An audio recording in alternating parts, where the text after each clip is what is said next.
Welcome to another Dadskillz episode. Today we are investigating how to buy a second-hand car, and this is the kind of thing that's perfect for Dadskillz.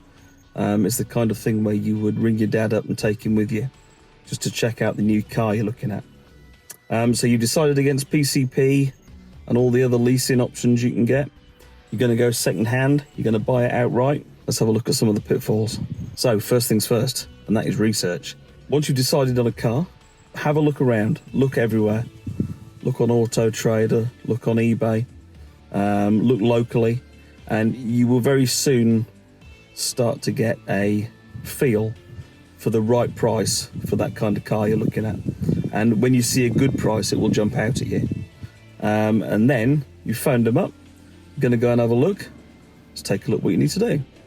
First tip, never buy a car in the dark because it could hide all sorts of nasties. So you've got there in the day, you've walked up to the guy's house or the lady's house, just have a feel of the bonnet.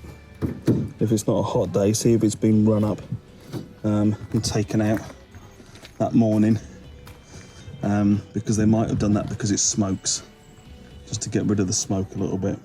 So you've knocked on the door, they seem genuine enough, got loads of service history with it, so now you need to make sure it all stacks up. So have a little look around the car, and all the time you'll be talking to the person, so see if all these shot lines line up. Have a little look at the car from different angles. Does the paint all seem to reflect the same way? Does it look like any panels have been repainted or anything? Next quick little tip is, do all the number plates match? So here we go, we've got Beetle Skoda there, and we've got Beetle Skoda at the back, and sometimes you may even get one, a sticker in the back window.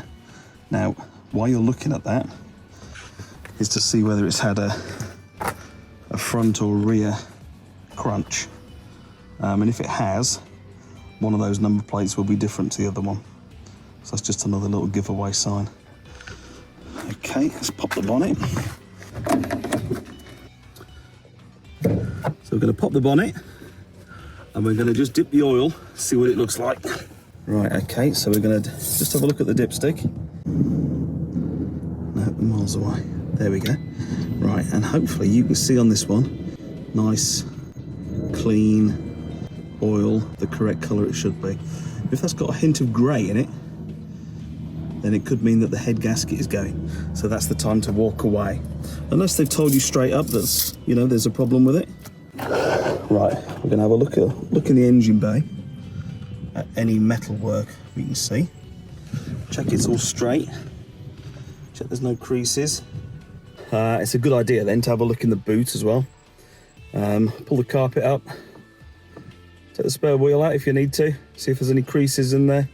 Any bends, any metal flaking, paintwork flaking. That's another good sign it's been in a bit of a shunt. And see what the owner says. Have they got anything to report on that? Have they ever had it fixed through insurance or anything? And then the final thing is take it out for a run.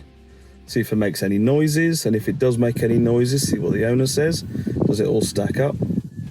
And then the final tip is, if you can, take someone with you. Take someone in the know. So a little Dadskillz experience on this point.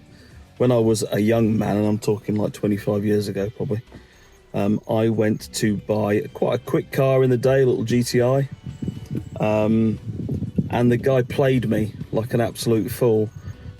Before we'd looked round it, before we'd even talked about price, he took me out in it, and he raced me around in it for 15 minutes. Because I was a young man, and he could see that I wanted a little quick car, no matter what condition it was in. And so he took me around in it relatively quickly, and he could see the smile on my face. I was going to buy it, whatever.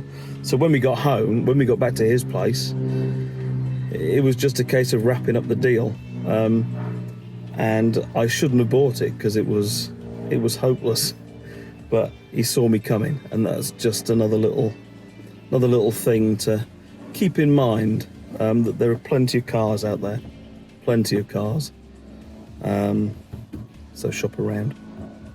Okay, that's enough from me today. Any tips, comments, please put them down below. What I'm trying to do is make a community, a Dadskillz community, where we can all share tips and things. I've probably missed out loads of stuff on here. So if I've missed it out, write it down in the comments, and we can all learn a little something from it. Cheers. I'll see you on the next one.